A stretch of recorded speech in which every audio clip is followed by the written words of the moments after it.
Bashkinë e Durrësit. Deri tani të paktën nga informacionet paraprake që ka nga Komisioni Qendror i Zgjedhjeve janë numëruar 72 nga 493 kuti që janë në total, edhe ndarja është 8-6, 8 për Partinë Socialiste edhe 6 për Partinë Demokratike, që është e njëjta ndarje si në zgjedhjet e 2021-shit.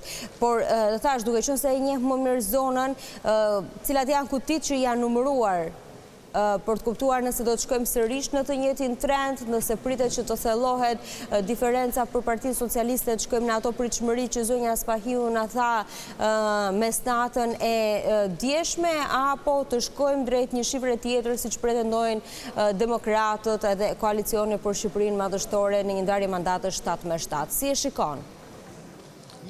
Si që thash, pranvera këtu janë kutit e periferisë bashkisë Durrës, Rashbulli dhe zonat të tjera që deri diku mund të thuhet që kanë anuar sa nga Partia Socialiste ashtu dhe nga Partia Demokratike, ka qenë dikur bastion i Partisë Demokratike, pastaj është transformuar. Megjithatë në KZZ 24, kur ishte zonja Spahiu, zoti Xhelili, ishin kutit gjithashtu të periferisë të Spitalës, një zonë ku shumë nga partitë apo kandidatët kanë zhvilluar fushatën me shpresë për të bërë diferencën.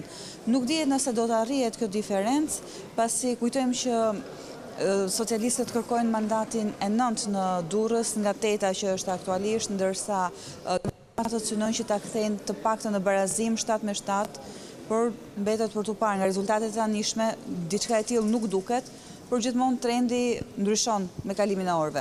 Unë duaj që të më shoqërosh të lutem edhe me të dhënat që ju keni për secilën prej bashkive të qarkut të Durrësit, dhe nëse keni të dhëna më të reja më thuaj, sepse dua të ndalem konkretisht. E nis nga Shijaku fillimisht, ku janë numëruar 10 nga 54 në total dhe ka 1414 vota për Partinë Socialiste, 721 vota për koalicionin Aleanca për Shqipërinë Madhështore. Nuk po lexoj forcat e tjera sepse janë pak në numër edhe nuk është se janë të përkthyera në mandate. Shkojmë në bashkinë tjetër. 2% pranvera, pak a shumë, 2% nisma dhe mundësia në rang qarku.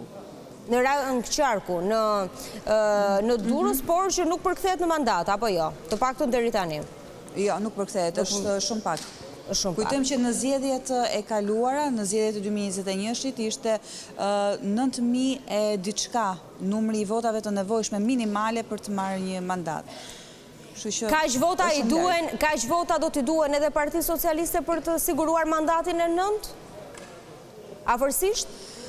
Duhet të përfundoj numërimi, kujtojmë që në të gjithë qarkun ka pasur një numër më të ullët votuesish, sepse janë dhe votat e diasporës që dikur vinin nga votimi në terren i emigrantëve, tashmë me votën me zarfe, besoj që e kam pasur më të lehtë një pjesë e tyre që ta kryej këtë proces nga vendi ku ndodhet dhe të mos marri rrugën deri në qendrat e votimit. Po, do të shkojmë edhe më vonë në një lidhje direkte me Ermal Çorin që po ndjek votën e diasporës në Parkun Olimpik, po qëndrojmë në bashkinë e Krujës, ku janë numëruar 11 nga 93 kuti në total dhe ka një diferencë mbi 170 vota për Partinë Demokratike. Është normale kjo në bashkinë e Krujës, ka 1996 vota për koalicionin Partia Demokratike Aleanca për Shqipërinë Madhështore, 1812 vota për Partinë Socialiste. Kështu është ndarë Kruja deri tani, edhe pse janë numëruar shumë pak. Diçka më shumë se sa 10%. Shkojmë dhe në bashkinë e Durrësit. Në bashkinë e Durrësit është Partia Socialiste që kryeson me 8.299 vota dhe në vend të dytë është Partia Demokratike Aleanca për Shqipërinë Madhështore me 6.230 vota. Kjo është një panoramë e përgjithshme e qarkut të Durrësit. Kujtojmë pranvera që gjatë ditës së djeshme bashkia e Krujës, pra zonat që përfshinin bashkinë e Krujës ishin dhe ato që patën nga ana e deputetëve të Partisë Demokratike të paktën patën denoncime më të mëdha jo publikisht, por patën denoncime për faktin se kishte eksponent të Partisë Socialiste që po tentonin të intimidonin zgjedhësit apo dhe të korruptonin. Nuk kemi pasur një denoncim zyrtar për sa i përket kësaj çështje, madje nga kontaktet që unë kam pasur me Partinë Demokratike apo dhe me Partinë Socialiste është tentuar që të minimizohen të gjithë incidentet në mënyrë që qytetarët mos intimidohen dhe të mos shkojnë në kutitë e votimit nga frika se mund të ndodhte diçka, mund të kishte ndonjë përplasje dhe për shkak se nuk donin që të shmangnin këtë fakt, gjithçka është zgjidhur mes vetes dhe partitë kanë arritur të gjejnë një konsensus pavarësisht të diversitetit apo kontradiktave të momentit. E kuptoj. Pra për të bërë dhe një përmbledhje të fundit përpara se të lë të lirë në qarkun e Durrësit, Partia Socialiste kryeson me 10.631 vota, kjo për 72 nga 493 kutit numëruara deri tani. Partia Demokratike është në vend të dytë me 8.142 vota, pra vihet vëre një diferencë prej 2.500 votash afërsisht.